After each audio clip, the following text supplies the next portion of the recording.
기도드리겠습니다.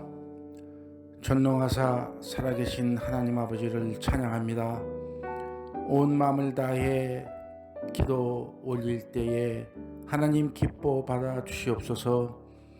코로나19로 인하여 영상 예배를 드린 지 벌써 5개월이 지났습니다.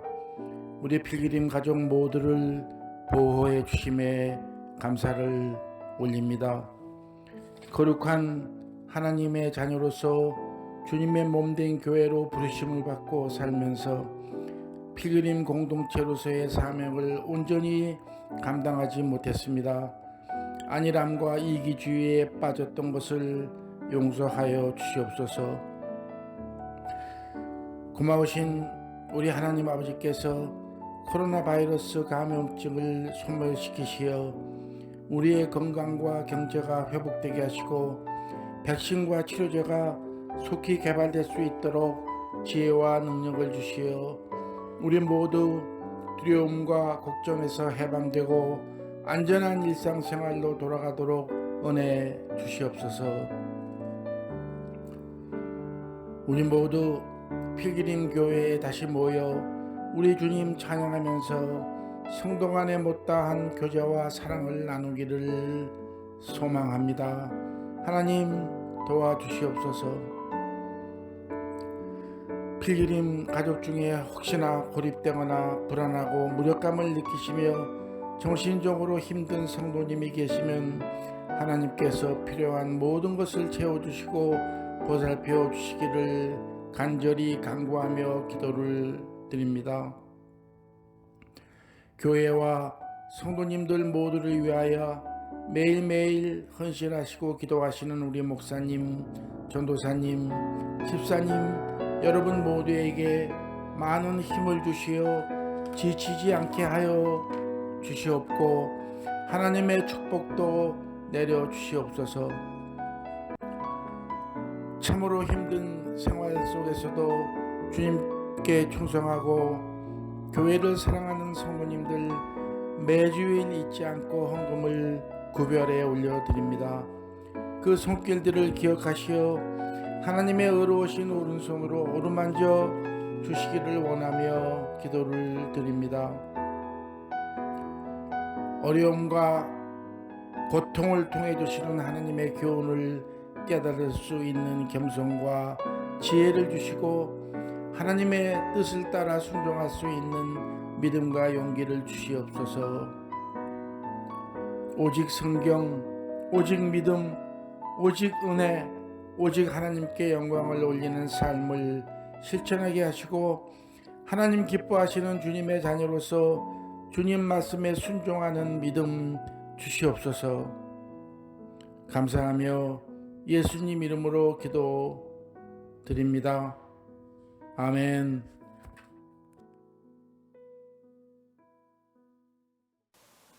샬롬, 반갑습니다. 여러분 잘 지내셨죠? 네, 날씨가 무척 더워졌는데요. 여러분들 건강 유의하시고 정말 이 코로나 사태 잘 극복하시면서 또 주님께서 기뻐하시는 그러한 생활을 하시기를 바랍니다. 오늘 말씀 보도록 하겠습니다. 오늘 말씀은요, 요한복음 4장 19절부터 24절까지의 말씀 되겠습니다. 요한복음 4장 19절부터 24절까지의 말씀입니다. 쉬운 성경 제가 읽도록 하겠습니다. 그 여자는 선생님, 제가 보기에 선생님께서는 예언자이십니다. 우리의 조상들은 이 산에서 예배하였으나 유대인들은 예배할 수 있는 유일한 장소는 예루살렘에 있다고 주장합니다. 라고 말했습니다. 예수께서 이렇게 말씀하셨습니다. 여인이여, 나를 믿으시오. 이 산에서도 아니고 예루살렘에서도 아닌 당신네들이 아버지께 예배할 때가 올 것이요. 사마리아 사람인 당신네들은 알지 못하는 것을 예배하나 우리 유대인들은 우리가 알고 있는 것을 예배하오.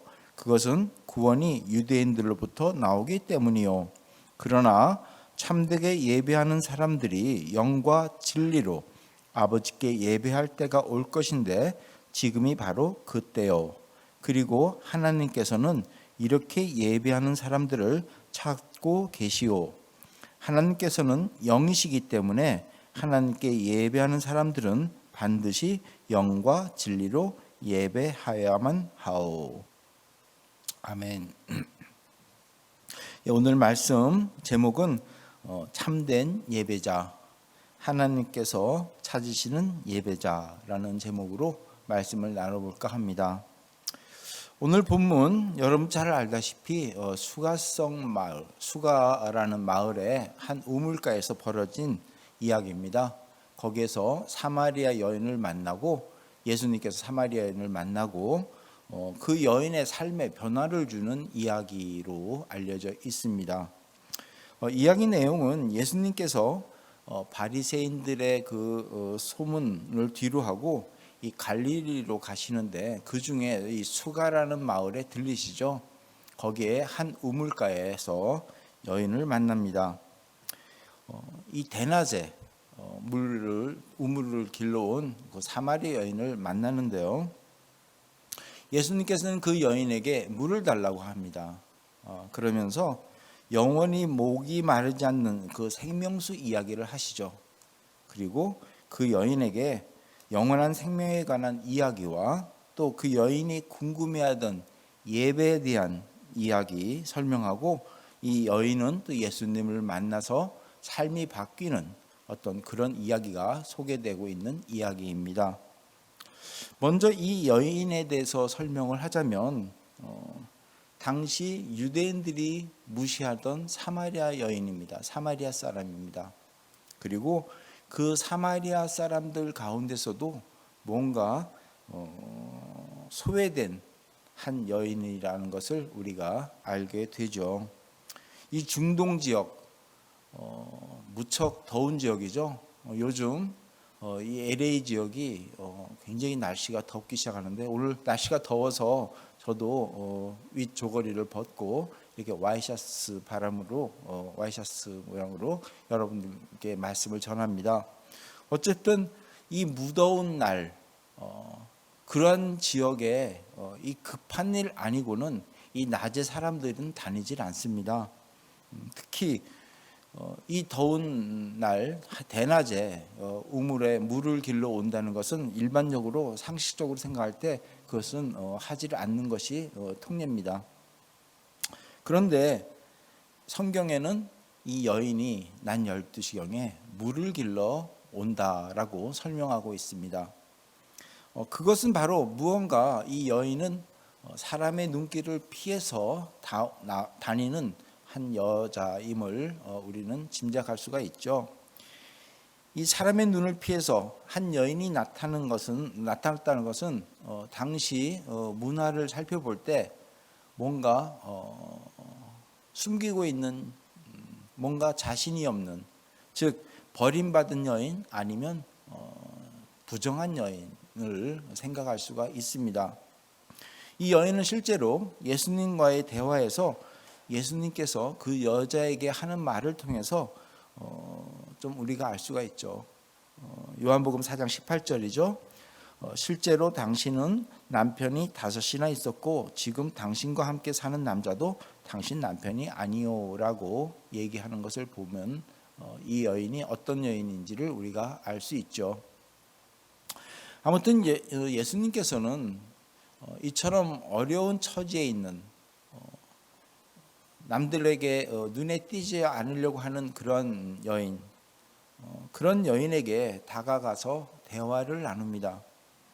그런데 이 대화를 통해서 그 여인의 삶이 아주 바뀌는 것을 우리가 알게 됩니다.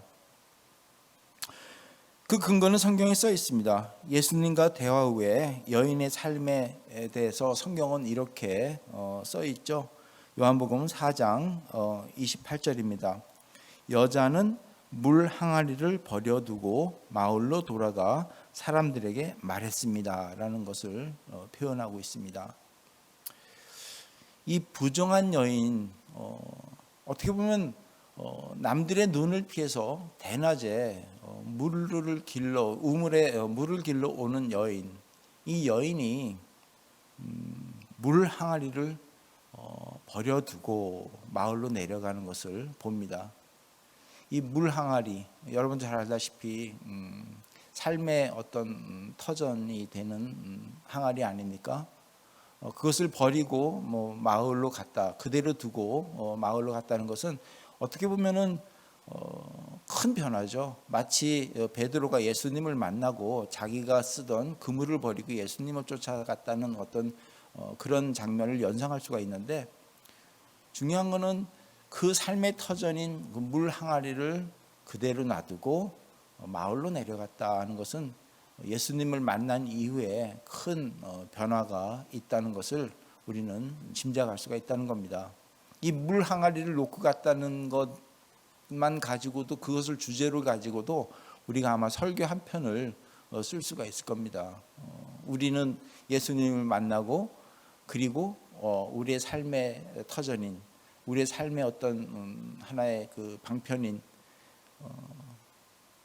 무엇을 버리고 우리는 주님 앞에 가고 있습니까? 아니면 여러 가지 이야기를 통해서 이 버리고 간 것, 놔두고 간 것, 그것을 우리는 생각해 볼 수가 있는데, 어쨌든 그것을 놔두고 갔다는 것은 이 여인에게는 상당한 큰 삶의 변화입니다. 또 다른 변화는 뭐냐면 마을로 돌아가서 사람들에게 말했다는 겁니다. 부정한 여인, 정말 남의 눈을 피해서 다니던 이 여인, 그 대낮에 이 뜨거운 날에 그 물을 길러갈 수밖에 없는 그 여인, 이 여인이 예수님과 만나 예수님과 대화를 한 다음에 그 물 항아리를 두고 마을로 내려가서 사람들을 만나서 이야기하고 있다는 것, 이것은 상당한 변화라는 겁니다. 마을 사람들과 가서 이야기하는 것도 변하지만 자기의 모든 과거 이야기를 들춰내고 예수님을 소개합니다. 이 예수님이 나의 과거를 다 알고 있습니다 라고 소개를 합니다. 자신의 과거를 숨기는 것이 아니라 자기의 과거를 밝히더라도 예수님을 증거하는 것이죠. 이후에 그것 때문에 마을 사람들이 예수를 믿었다고 쓰여 있죠. 요한복음 4장 39절입니다. 그 마을에 사는 많은 사마리아 사람들은 그 여자가 그분은 내 과거의 모든 일을 나에게 말씀해 주셨어라고 말한 것 때문에 예수님을 믿었습니다라고 설명하고 있습니다. 네. 남을 피하던 사람이 예수님을 만나고 그 물 항아리를 놓고 마을로 내려가서 사람들을 만나고 또 자기의 과거를 알고 있던 선지자라고 예수를 소개하면서 예수님을 믿도록 하는 증인이 되고 있다는 것은 상당한 변화입니다. 물론 그 이후에는 마을 사람들이 그러죠. 내가 당신의 말을 믿고 예수를 믿는 것이 아니라 이제 예수님의 말씀을 직접 듣고 믿는 것이다 라고 얘기를 하고 있는데, 어쨌든 이 여인은 예수님을 만난 다음에 새로운 삶이 변화되는 어떤 그런 모습을 보게 되는 거죠. 그런데 이 이야기를 살펴보면서 그토록 숨어 살면서 하루하루 먹던 물을 구하던 버림받은 그 부정한 여인이 예수님을 만나서 영원한 생명에 대한 소식을 듣고 삶이 변화되는 그 과정 속에서 예배에 대한 이야기가 삽입되고 있다는 것, 이것을 우리는 좀 주시할 필요가 있다는 겁니다. 즉 소외되고 그리고 힘든 생활을 하는 그 부정한 여인, 죄인, 이런 사람이 예수님을 만나서 삶이 변화가 됩니다. 그런데 그 가운데 예배가 있다라는 것을 우리는 생각할 필요가 있다는 겁니다. 예배가 굉장히 중요하다는 뜻이 아닐까 하는 생각을 해보는 거죠. 그래서 오늘 그 예배에 대한 이야기가 바로 오늘 읽은 본문에 대한 내용입니다. 오늘 본문에 소개되는 사마리아 여인과 예수님과의 대화 내용을 보면 그 당시에 하나님을 예배하는 과정에서 사마리아 사람들과 그 다음에 유대인들 간의 예배 장소에 대해서 그리고 예배 본질에 대해서 서로 다른 견해가 있음을 우리는 보게 됩니다. 말씀을 다시 한번 보면 여인이 예수님께 말하죠. 요한복음 4장 20절입니다. 우리 조상들은 이 산에서 예배하였으나, 이 산이라는 건 그리심산을 얘기합니다. 어쨌든 이 산에서 예배하였으나 유대인들은 예배할 수 있는 유일한 장소는 예루살렘에 있다고 주장합니다 라고 말했습니다 라고 얘기합니다. 우리는 이 그리심산, 이 산에서 축복의 선포하는 이 산에서 예배하고 있는데 유대인들은 예루살렘에서 예배하는 것, 그 예배 장소는 예루살렘이어야 된다라고 주장한다는 거예요. 그런데 예수님은 여인에게 얘기합니다. 21절이죠. 예수님께서 이렇게 말씀하셨습니다. 여인이여 나를 믿으시오. 이 산에서도 아니고 예루살렘에서도 아닌 당신네들이 아버지께 예배할 때가 올 것이요. 지금 이 사마리아 여인은 예배 장소에 대해서 지금 얘기하고 있는데 예수님께서는 장소가 아니라 때, 지금 예배할 때가 올 것이다 라고 때를 얘기하는 거예요. 장소가 중요한 것이 아니라 때를 중요한 어떤 그런 말씀을 우리가 생각할 수가 있습니다. 그건 이따가 좀 말씀을 드리겠지만, 그러면서 각자 예배를 하는데 그 대상이 다른 것도 지적하십니다. 22절 보면은 사마리아 사람인 당신네들은 알지 못하는 것을 예배하나 우리 유대인들은 우리가 알고 있는 것을 예배하오. 그것은 구원이 유대인들로부터 나오기 때문이요 라고 얘기하는 겁니다. 즉 사마리아인과 유대인들이 각자 예배를 하는데 그 대상이 다르다는 겁니다. 사마리아인들은 알지 못하는 것을 예배하고 유대인들은 알고 있는 것을 예배한다. 이 배경 잠깐 설명드리자면, 예수님 당시 사마리아 사람들은 모세오경을 하나님 말씀으로만 알고 섬겼습니다. 그 모세오경만 하나님 말씀으로 알고 받아들였기 때문에 그들은 그것을 예배했죠. 하지만 유대인들은 이 지금 우리가 보고 있는 구약 전체, 뭐 여러 가지 예언서도 있고 그 구약 전체를 하나님의 말씀으로 믿으면서 이 장차 오실 메시아를 믿으면서 예배했다는 거죠. 그게 사마리아인과 유대인들의 그 예배 대상에 대한 차이입니다. 그런데 어쨌든 예수님께서는 그렇게 설명하는데 그 어느 쪽 예배가 옳다고 말씀하시는 것이 아니라 또 이번에는 예배에 대한 다른 정의를 내리십니다. 23절을 보면은 그러나 라고 얘기하죠. 그러나 참되게 예배하는 사람들이 영과 진리로 아버지께 예배할 때가 올 것인데 지금이 바로 그 때요. 역시 때를 얘기합니다.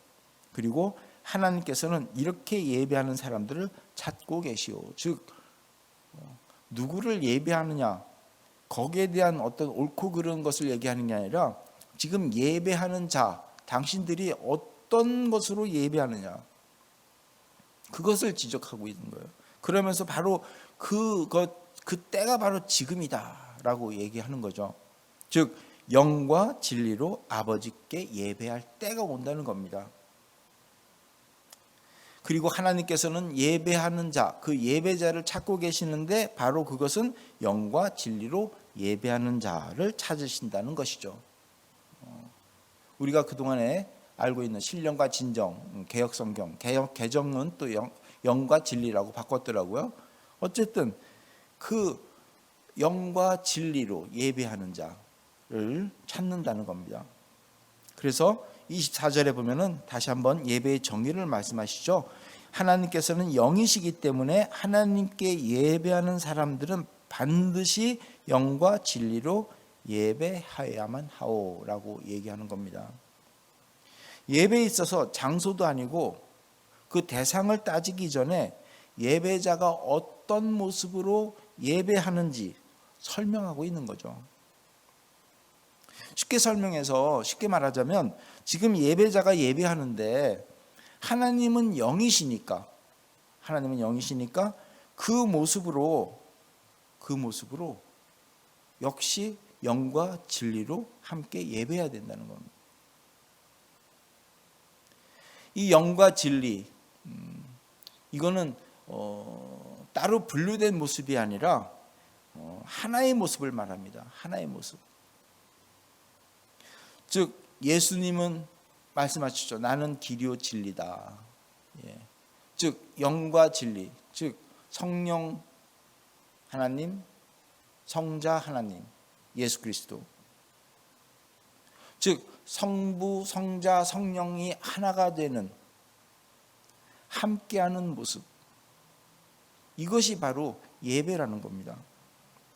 이것은 바로 예수님을 통해서 하나님을 나의 아버지로 인지하고 또한 예배자 자신이 그의 자녀가 되었음을 확신하고 확인하는 그 시간, 그것이 바로 진정한 예배라는 겁니다.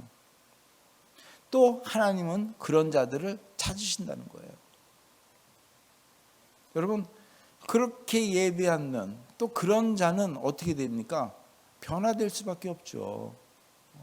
변화될 수밖에 없습니다. 마치 사마리아 여인처럼 자연히 예배를 통해서 변화된 삶을 보여주게 된다는 것입니다. 이것이 예수님께서 말씀하신 예배자의 모습이고 이것이 바로 예수님께서 말씀하신 예배입니다. 여러분, 우리는 어떻게 예배합니까? 우리는 과연 영과 진리로 하나님께 예배합니까? 예배를 통해서 주님을 만나고 하나님을 나의 아버지로, 성령님을 나의 인도자로 고백하면서 내가 하나님의 자녀됨을 확신하는 그런 예배를 하고 있습니까?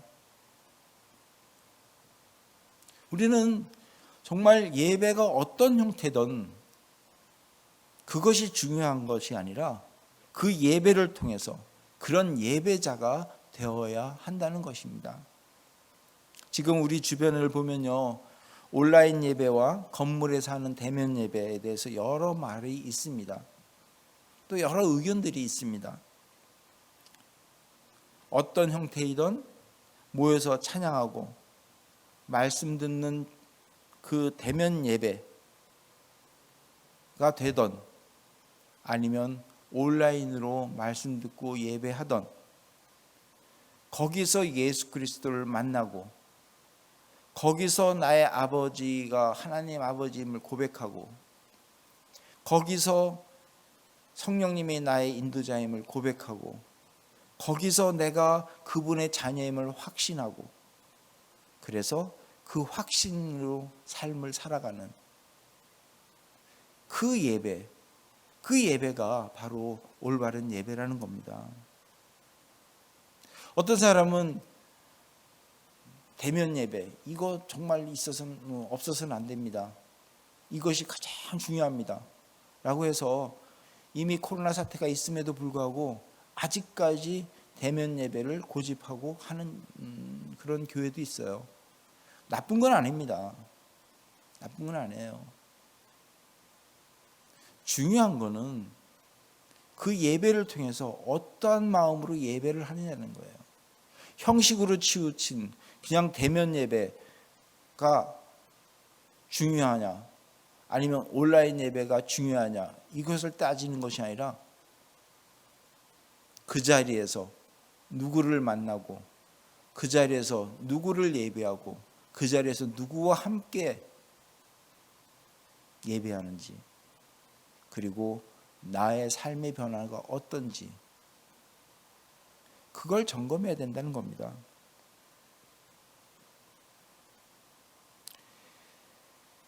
그러한 모습을 따진다면 마치 예수님 앞에 사마리아 여인이 묻던 물음과 똑같은 물음을 하게 되죠. 아마 지금 이 자리에 예수님께서 오신다면 아마 사마리아 여인이 이렇게 물을지도 몰라요. 우리는 온라인으로 예배하는데 어떤 분들은 교회에서 예배해야 한다고 합니다. 이런 얘기를 할 수 있다는 거죠. 그럼 예수님께서 대답하겠죠. 어떤 이는 알지 못하는 것을 예배하고 어떤 이는 우리가 알고 있는 것을 예배하고 있다. 하지만 23절입니다. 참되게 예배하는 사람들이 영과 진리로 아버지께 예배할 때가 올 것인데 바로 지금이 그때다. 그리고 하나님께서는 이렇게 예배하는 자를 찾고 계신다 하는 겁니다. 그리고 중요한 말씀, 하나님께서는 영이시기 때문에 하나님께 예배하는 사람들은 반드시입니다. 영과 진리로 예배해야만 한다는 겁니다. 이 반드시라는 말 개역 성경에는 빠져 있어요. 그냥 영과 진리로 예배할지니다라고 설명하고 있는데 성경 원문을 보면은 이 반드시 뭐뭐 해야 한다라는 뜻의 단어가 담겨져 있습니다. 그래서 영어에는 must가 쓰여 있어요. 모든 성경에는 must가 쓰여 있습니다. 그리고 새로 번역된 성경에서도 반드시라는 단어를 꼭 쓰여 있습니다. 반드시 영과 진리로 예배해야 된다는 겁니다. 예수님 말씀입니다. 그것이 바로 하나님께서 찾으시는 예배자의 모습이고 그 모습이 될 때 삶의 변화가 온다는 겁니다. 그러므로 하나님이 우리를 예배를 받으시기를 원한다는 것은 바로 예배를 통해서 우리의 삶이 변하여 하나님의 자녀로서 사는 것을 말하는 것이라고 볼 수 있다는 겁니다. 여러분, 우리는 예배자의 모습 또 예배의 정의에 대해서 분명히 알아야 합니다. 온라인 예배냐 대면 예배자라는 것이 중요한 것이 아니라 예배를 통해서 주님을 만나고 우리의 삶이 하나님의 자녀답게 변하여 살고 있느냐 없느냐라는 것을 확인하는 것이 중요하다는 겁니다. 물론 대면 예배를 통해서 찬양을 통해서 또 많은 기도와 또 군중과 함께 예배를 통해서 예수님을 만날 수 있는 확률은 더 많다고 해요. 하지만 그건 확률입니다. 온라인 예배를 통해서도 진정으로 내가 온 몸과 마음을 다해서 영과 진리로 예배한다면, 그래서 하나님을 만난다면, 그래서 내가 삶의 변화가 된다면 온라인 예배 괜찮다는 겁니다. 문제가 안 된다는 겁니다. 대면 예배라고 해서 다 좋은 것이 아니라 그냥 대면 예배를 통해서 그저 얼굴만 보고 또 생각은 딴 곳에 있고 영과 진리로 예배하는 것이 아니라 시간만 채우는 형식적인 예배가 된다면 그건 역시 아무 소용이 없다는 것이죠. 사실 이 문제는 코로나 사태 이전에 이 예배에 대한 교회 예배가 어떻게 돼야 될 것인가라는 어떤 이야기를 통해서 많이 지적됐던 내용입니다. 그냥 처치맨으로 그냥 썬데이 피플로만 남을 것인가, 아무 소용이 없다라는 말을 여러 번 나눴습니다. 이 문제는 여러 번 지적됐던 것이죠. 어쨌든 우리는 이 변하는 예배에 대해서 어느 것이 옳으냐 그르냐를 따지는 것이 아니라 예수님이 말씀하시는 예배자가 되어서 우리의 삶이 하나님의 자녀된 자로서 살아가는 것이 중요하다는 것을 다시 한번 오늘 말씀을 통해서 인식하면 좋겠습니다.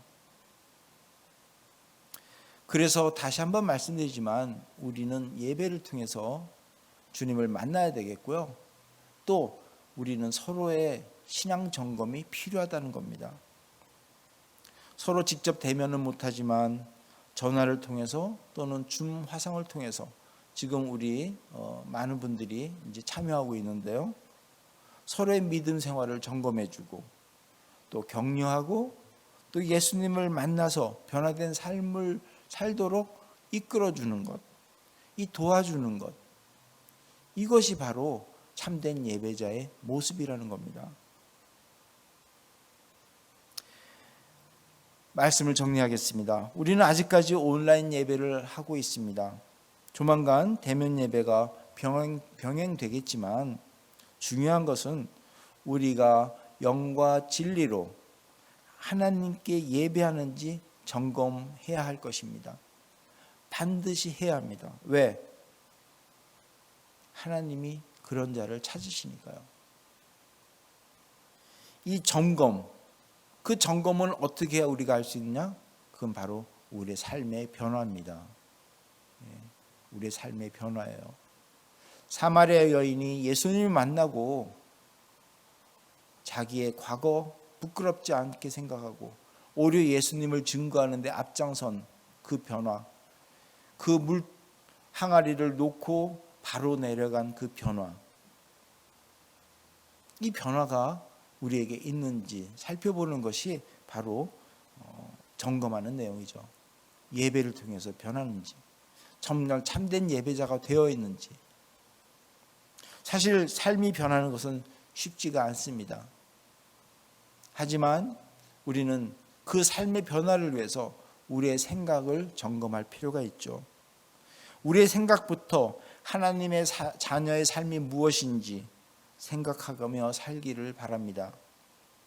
주님과 함께 생각하고 주님과 함께 행동하고 살아간다면 그것이 영과 진리로 하나님께 예배하는 것이고 그 삶이 바로 하나님께서 기뻐 받으시는 하나님의 자녀의 삶이란, 그것이 바로 예배라는 것이죠.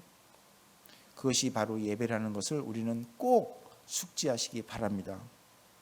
그래서 우리 모두 하나님께서 찾으시는 예배자가 되기를 예수 그리스도 이름으로 부탁드리며 축원합니다.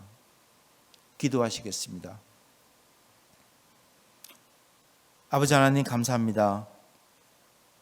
오늘 말씀을 통해서 하나님께서 기뻐 받으시는, 하나님께서 찾으시는 예배자가 어떤 자인지를 한번 살펴보았습니다.